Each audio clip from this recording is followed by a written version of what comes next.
It was a warm summer evening in 2006. She was young, vibrant, full of life, the type of person whose laughter filled the air and whose absence could silence a room. But on that fateful night, she vanished. Just like that, she was gone. A shadow swallowed by the dark, leaving behind a trail of unanswered questions and shattered hearts. For 7 years, her family clung to hope, scouring every corner, piecing together fragments of a life that had been ripped away. What they didn't know, what no one could have imagined, was that she was closer than anyone had dared to believe. Trapped, hidden, living in a nightmare no human being should ever endure. She was locked away, not in chains, but in fear. Her world reduced to a wooden box no bigger than a coffin. Her captor, a man she might have once passed on the street, wore the face of an ordinary neighbor but hid the mind of a monster. For years, the clues remained buried, the truth hidden in plain sight. How did someone vanish so completely? Who was behind it? And how could such cruelty remain undetected for so long? This is the story of survival in the face of unimaginable terror.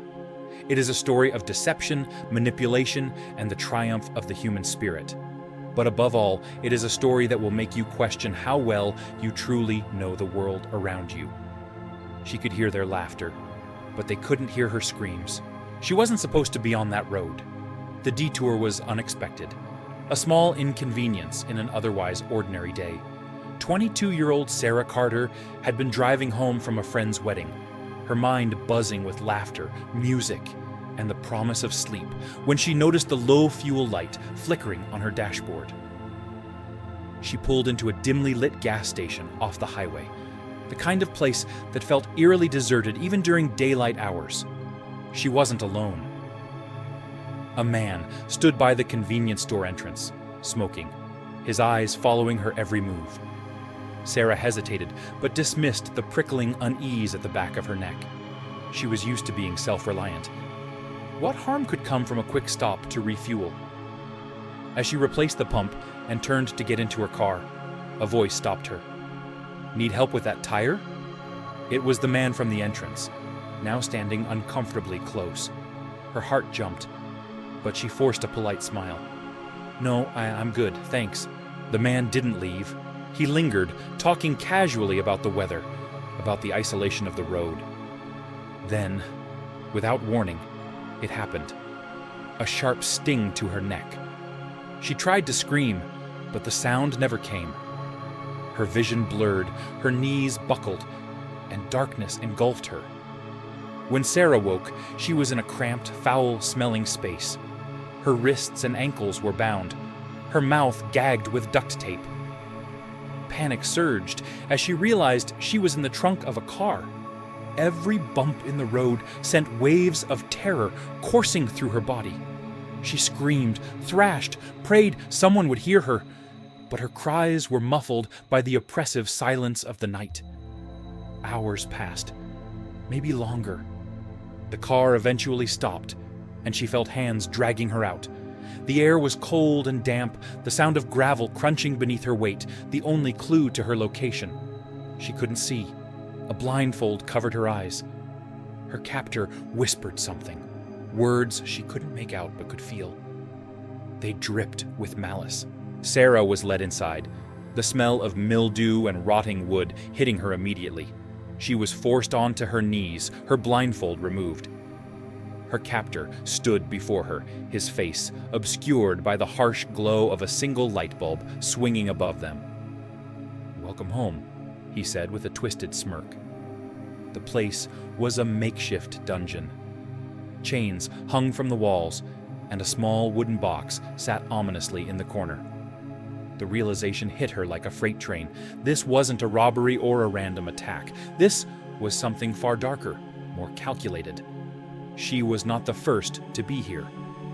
Her pleas for mercy were met with cold silence. Her captor methodically explained the rules, each one designed to break her spirit. She was not to speak unless spoken to. She was not to resist. and she was never, under any circumstances, to try to escape. As the days blurred into nights, Sarah's world shrank to the size of a wooden box. Her screams faded into whispers, and her hope dimmed with each passing second. When Sarah Carter was first placed in the box, it was more than a physical prison. It was the beginning of a relentless campaign to strip her of humanity, identity, and hope. The box itself was barely large enough for her to curl into a fetal position. The air was stale and thick, the darkness absolute. She had no sense of time. Minutes felt like hours, hours like days. Her captor didn't speak much at first. He didn't need to. The silence, the isolation, the suffocating enclosure, it all worked in his favor. When he did appear, his words were sharp and calculated, designed to instill fear and confusion. "You're here because I chose you," he once said, his voice void of emotion. "You should feel special." The first few days, or perhaps weeks, blurred together in Sarah's mind. She was allowed out of the box only for brief moments, to eat, to relieve herself, to endure whatever psychological torment he had planned. The meals were sparse, often stale bread or cold soup. Each time he opened the box, her heart raced with equal parts terror and hope. Would this be the moment she found a way to escape? Or would it be the moment he finally killed her? The physical toll was brutal, but the psychological games were worse. He gave her a new name, stripping away her identity. He referred to her only as Number 7, a chilling hint that she wasn't his first victim. The rules were simple but merciless. Speak only when spoken to, obey without question, and never try to escape. Any deviation resulted in punishment, which ranged from being denied food to being left in the box for days on end. There were moments of calculated manipulation, where he feigned kindness only to snatch it away. He once brought her a blanket, letting her believe it was an act of mercy, only to take it back the next day, laughing as she shivered. He spoke to her as if they were equals, as if he were doing her some kind of twisted favor. "You're safe here," he'd say, his tone dripping with mockery. "The outside world is dangerous. I'm protecting you." Sarah's attempts to resist were met with swift and brutal retribution. Early on, she tried to scream whenever she heard footsteps, hoping someone might hear. He responded by placing a gag in her mouth, leaving it there for hours until her jaw ached. Another time, she tried to attack him when he opened the box. She lunged at him, clawing, kicking. He overpowered her easily, his fury unleashed in the form of blows that left her bruised and trembling. Over time, Sarah learned to comply, not because she wanted to, but because her survival depended on it. She spoke only when addressed, followed his commands without question, and retreated into herself to endure the torment. In her mind, she built walls, creating a mental sanctuary where he couldn't reach her. She thought of her family, her friends, the life she'd been ripped away from. She clung to those memories as if they were lifelines, refusing to let him take them from her. The room outside the box was a chilling reflection of his control. It was sparse, almost clinical, with a small bed and a table covered in tools whose purposes she could only imagine.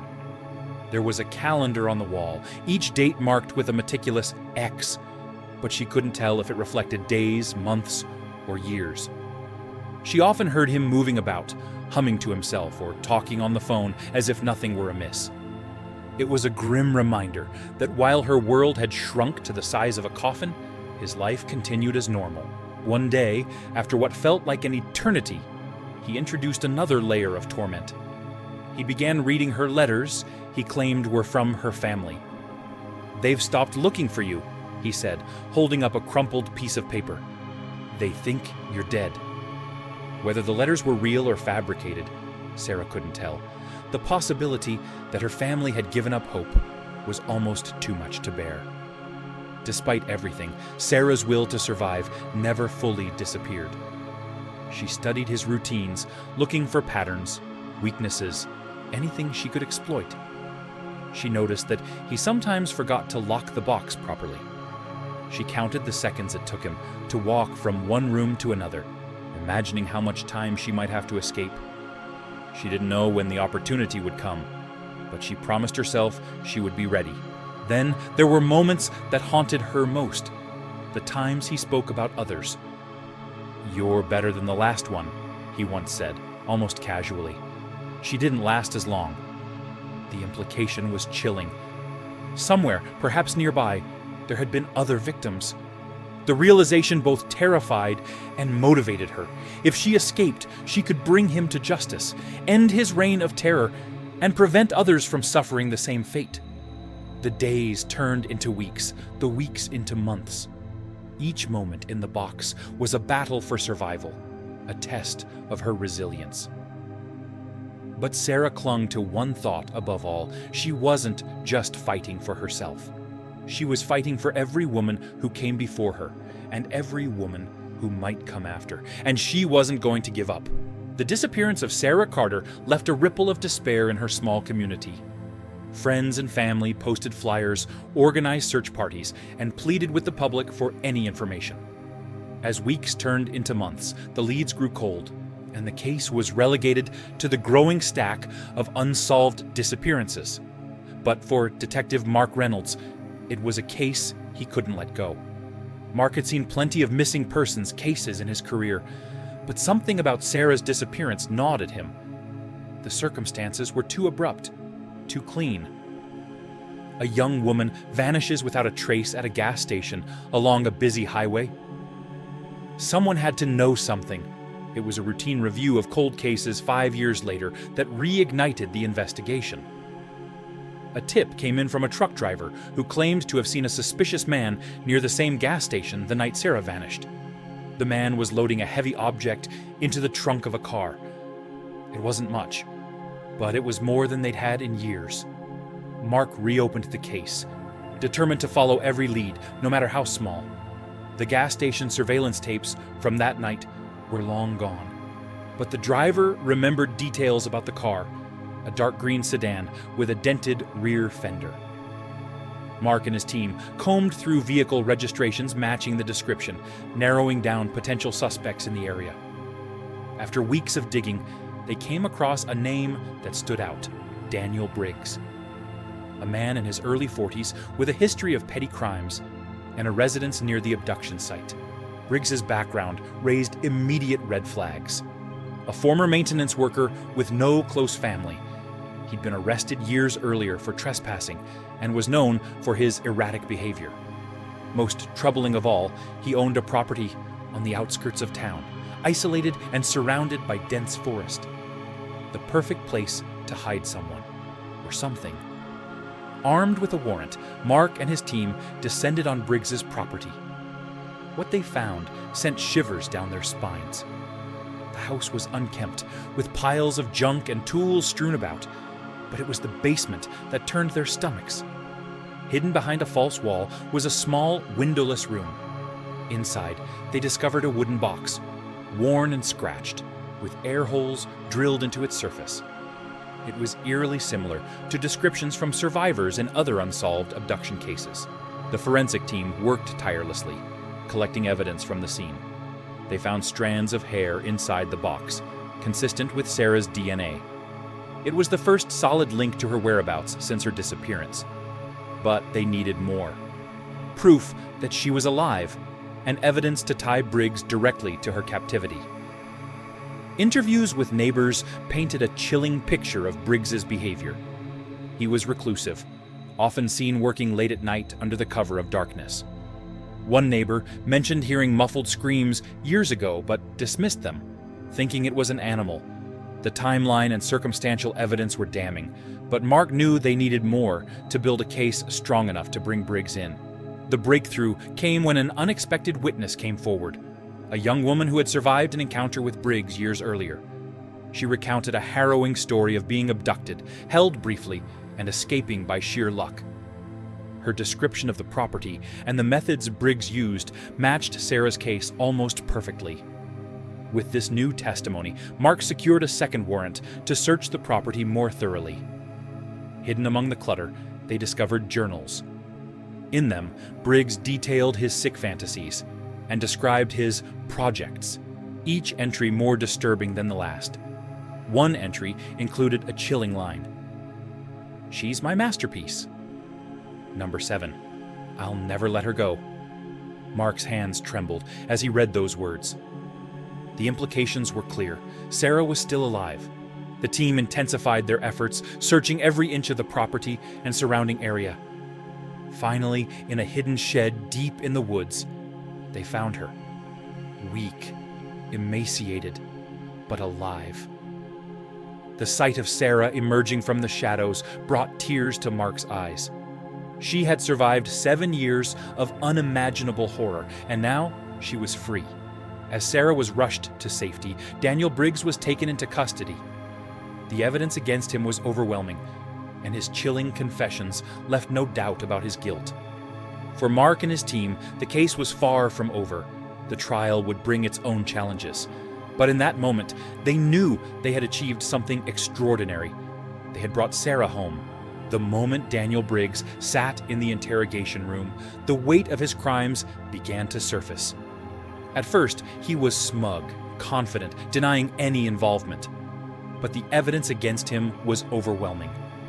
The DNA in the wooden box, the journals detailing his projects, and the testimony from a previous survivor painted a damning picture. As investigators pressed him, cracks in his facade began to show.